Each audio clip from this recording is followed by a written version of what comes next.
So today I'm going to show you how to make an aloo paranthi like you have never seen it before. Here I've got some potato mash, and you can make this from these dehydrated flakes that I've shown you, or you can boil a potato and mash it up. It really is up to you how do you want to use it. So here I am taking about half a cup of mashed potatoes. To this, I'm going to add about a tablespoon of frozen chopped onions. This will save you the trouble of having to peel and chop onions, or in fact waste any that you don't need, because you only need about a tablespoon here. To this, I am going to add in some green chili, and you can see I'm just snipping it in with my trusty scissors rather than using a knife. And similarly, I'm also going to add in little slivers of ginger. Now, any of these ingredients that you don't like in your pronti, you can omit or add in any that you do like. So you can see it's really easy to snip off slivers of ginger also like this. I'm now going to season this mix with some red chili powder, and this depends on how spicy you like your pronti. You can reduce it or increase it. A little bit of ajwain or carom seeds, and also a little bit of cumin seeds, that is zira. And finally, a little bit of salt to finish seasoning our roti mix. Now I have added a little extra salt because I'm also going to season the atta with this only. The flour is also going to be seasoned with the same amount of salt. Similarly, I'm going to add some coriander leaf here, which I am just snipping in with my scissors again. And once this is done, all that I'm going to do is give this mix a really good blend together. Yeah. And as you can see, this is quite stiff at this stage. To turn this mix into a proti, we're going to have to loosen this mixture quite a bit. So to begin with, I'm going to add in some water. That's about 2 tablespoons of water that I'm going to add at this stage. And I'm just going to mix up the whole thing really nicely. Can you see how much looser it has become now? Yeah, let's really do this well. You want all those spices and everything mixed in nicely.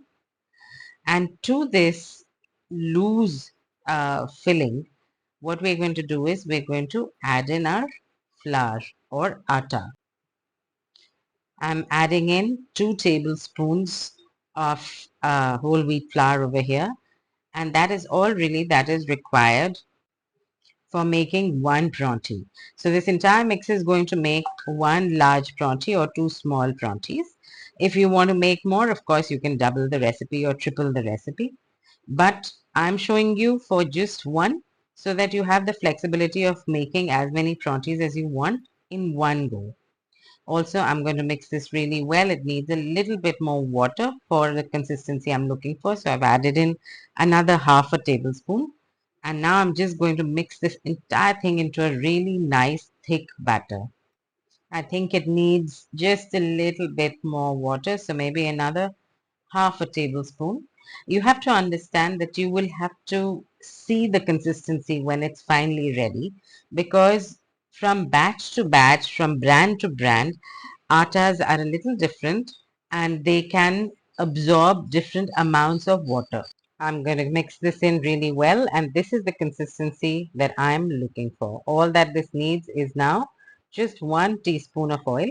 I've got a half teaspoon in my hand, so I've put 2 of those, and just stir this in really well. This will keep the pronti tender from the inside. Now this is ready. You can see the consistency. I'm going to put this aside and bring in a microwave safe plate to cook this on. Yes, I'm going to cook this in the microwave. Again, another half teaspoon of oil on the plate, and I'm going to spread this around a little bit to make sure that my pronti does not stick while cooking. Now I'm going to make 2 small prontis out of this, and that is my recommendation for anybody who's making this for the first time or the first few times, because it's a little easier to handle that size. So I've taken half that batter onto the plate, and with the help of a spoon only, I'm just going to evenly spread it out to quite thin, as thick as you would like your pronti to be. A little more batter to just cover that hole over there. And here we go. It's a nice round pronti without having to roll out anything. And I'm going to put this straight into the microwave on high for about 30 seconds the first time round. Now, the microwave that I'm using over here is 850 watts, and just after 10 seconds, I want you to see how quickly the corners of the pronti have started cooking. Let this cook for the rest of the 20 seconds now. And if the microwave that you're using is of a higher or lower um, wattage, all that you need to do is you need to increase or decrease the amount of time that you cook the pronti for in the inverse proportion. That means if it is of a higher wattage, then use less time. If it is of a lower wattage, use more time, right? There will be a sticker either on the inside of the microwave's door or on the back of the microwave, which will clearly tell you what wattage it is. So I'm going to pull this out after 30 seconds, and you can see that the center is still of a different color. So when that pale color is totally gone, your pronti would have cooked through, and that is what we're looking for. But the moment the sides get cooked, you will see that they will automatically start leaving the plate. Let's cook this for another 30 seconds. And so you can get curd or what is called Greek yogurt in most countries overseas, which you can enjoy these prontis with. Pickles as well are available very easily, so you don't need to carry your pickles from here because it's you run the risk of spilling it or the bottle or the pouch getting ruptured in your clothes, and then there is absolute mayhem. So you can get all of these things which can accompany your pronti very easily, whether it is in the UK, States, Australia. So I wouldn't carry the pickles with you in your luggage either. Let's have a look. So you can see most of the pronti is cooked and the sides are also coming away very easily. All that we need to do now is to make sure that it is cooked right till the center. The center, as you can see, is still a different color. So I'm going to put this in once more. So once again, I'm going to put this in for 30 seconds. That means so far we have cooked it for a minute and a half total, including this time. It is absolutely imperative that we cook it to a point where the entire color of the pronti is a uniform color. Because if the center is not cooked through, then when you pick up the pronti from the plate, you are going to get a hole in it. It'll break from there. And then, of course, it doesn't change the taste of the pronti, but the appearance of the pronti will not be as nice.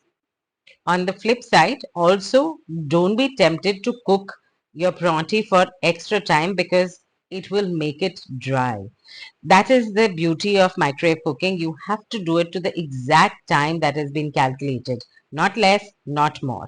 So once again, let me show you this pronti, and you can see that all of it has come to a uniform color. And can you see how easily my spatula is going under the edges of it? I don't need to fight with it. Yeah.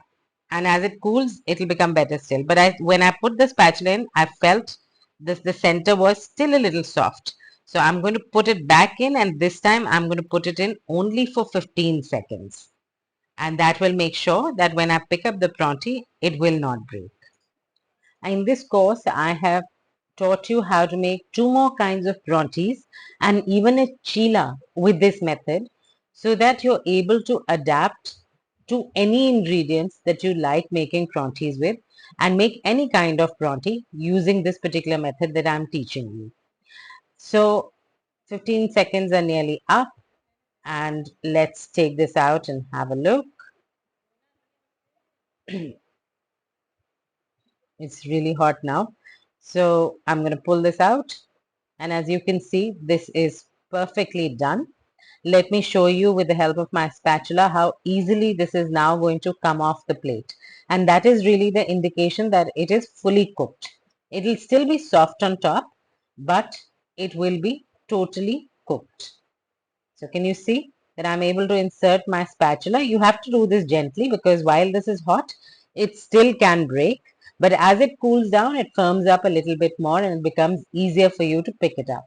And you can put it aside to cool down. There is no problem with that because you're still going to cook it in your frying pan to roast it with oil a little bit. Do you see? The whole thing just came off. Nothing got stuck to the plate. So let's put this aside now and move to the frying pan. So I've got a pan over here which I have heated again on an induction cooker. I need to first heat it quite hot and then reduce the heat on top of it. Once the uh, pan is hot, then reduce the heat. We're first going to cook the top of the pronti, which is already a little dry. And as you can see, a little bit has gotten torn because the center must have been still a little soft, which is okay. No harm done. So I'm going to pick it up carefully. And now that the pan is hot, I'm going to put the top of the pronti on the surface of the pan first. So you can see the underside is quite moist and I want this to dry out a little bit. I'm going to add just a little bit of a few drops of oil all around because now we're roasting the pronti. You can use ghee also over here. You can use butter also, but butter tends to burn. So either use oil or ghee at this stage.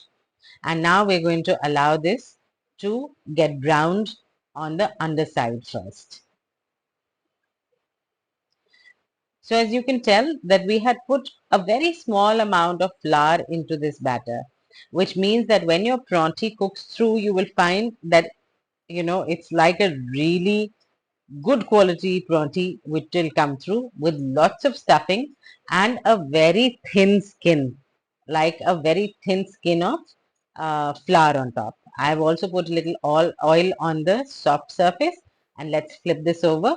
Can you see how nicely this is getting roasted? Look at all those nice golden speckles on it now. And I'm just going to let the other side cook through and get nice and golden as well. Now at this stage, it really is up to you whether you like a soft pronti or whether you like your pronti really crisp on top. You can cook it for as long as you like and brown it to the stage that you like. It is already cooked. This is only the top surface, which is the flour that we are now cooking and browning and making crisp. Now with this method, you can make multiple kinds of prontis to have at the same meal, or you can even cook multiple prontis till the point of microwaving them and then roasting them on the pan at the same time when you want to eat them. The only downside is that these do not keep well in the fridge, so they need to be eaten fresh when you make them. Also, you must have seen that I use just one bowl to make the entire batter, and the plate that we use to microwave the prontis in. You can do multiple prontis on the same plate without washing in between. And now we're using this frying pan.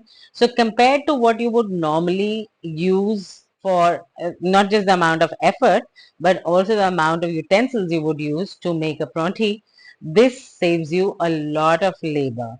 And of course, it also saves you a lot of time. Here, you will also notice, look at the way I'm roasting it. I'm pressing the pronti down into the pan so that any extra moisture evaporates and this becomes nice and crisp. I like my pronti soft, so this is done and ready for me to enjoy.